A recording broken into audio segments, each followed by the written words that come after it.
Sunday at 2:30 on WGN.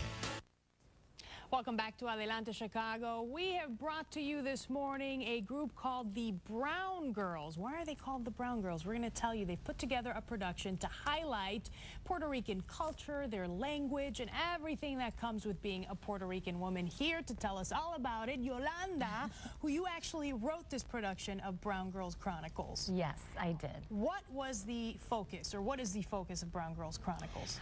The focus of the Brown Girls Chronicles is about telling the stories of second-generation Puerto Rican women that have been born and lived and raised in Humboldt Park through their eyes and through their words, not anybody else's words. Okay, and this production is going on this weekend, and you ladies actually perform in this. You are not, I guess, professional actresses, if we can call it that, but you've actually learned through this experience, and you got involved because you thought it was such a great project. Tell me how you got involved. Well, I read the script since me and Yolanda, we write for a particular writing group. So when I read the script and then she's like, oh, let's do this, let's do it this way. When I read it, I fell in love with it, and I'm like, I'm in.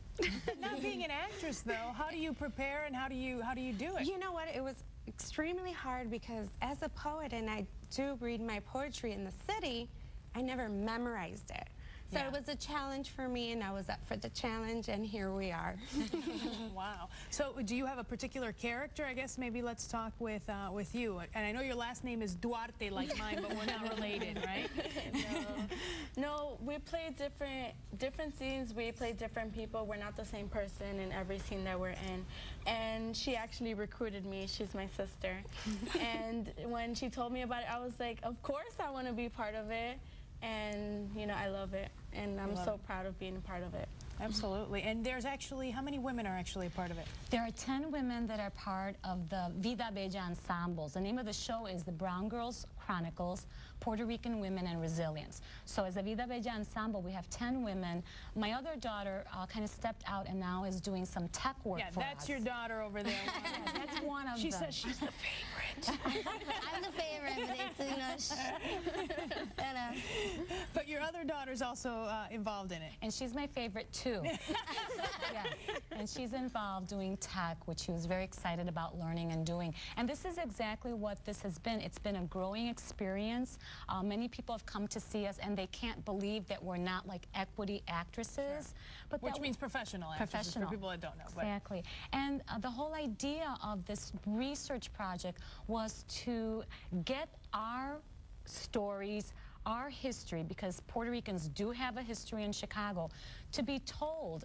We have to remember it is about telling the stories in our own words, although I do have to say that the voices and the stories represented in the play do not represent all second-generation Puerto Rican women.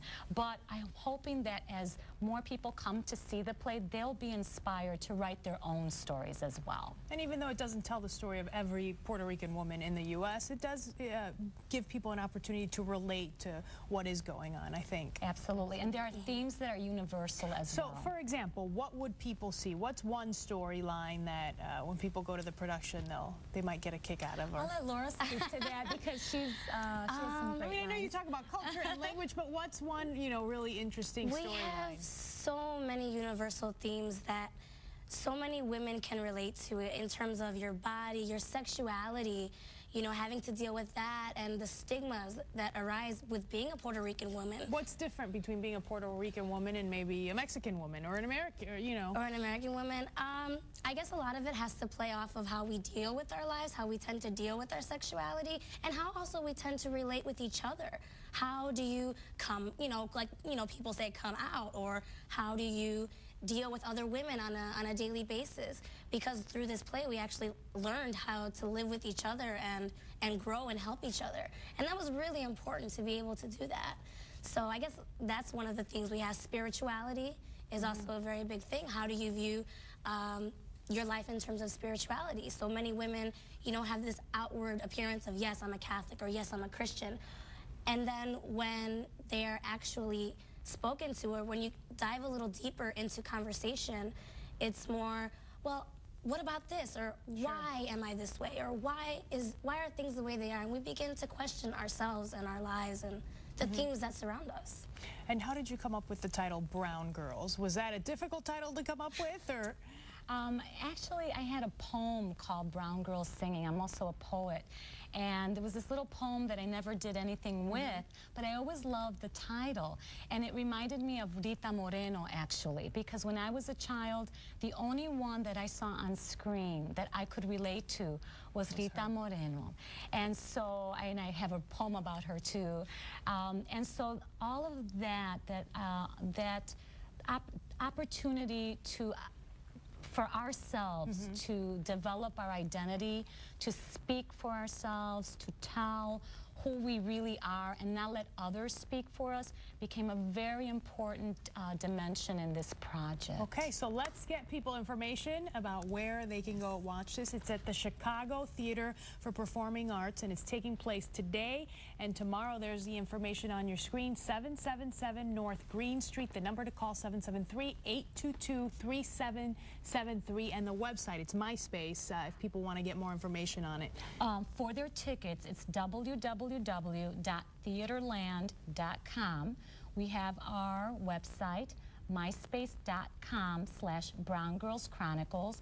And I do want to thank Mike Oquendo, our producer, Hispanics, and No Manches, who have been our supporters in this, because this has really been a grassroots effort. And so they've been our grandfathers, our godfathers, our grandmothers. Well, we thank them, and you thank them. Thank you. I wish you guys the best of luck. Thank you. Tickets are very affordable, $12.50, so keep that in mind as you're planning your weekend. Well, still more to come here on Adelante Chicago. Actor Wilmer Valderrama, tough name to say, and our very own Ana Belaval. It doesn't get any better than that. Find out why he made a stop here at WGN. That's next.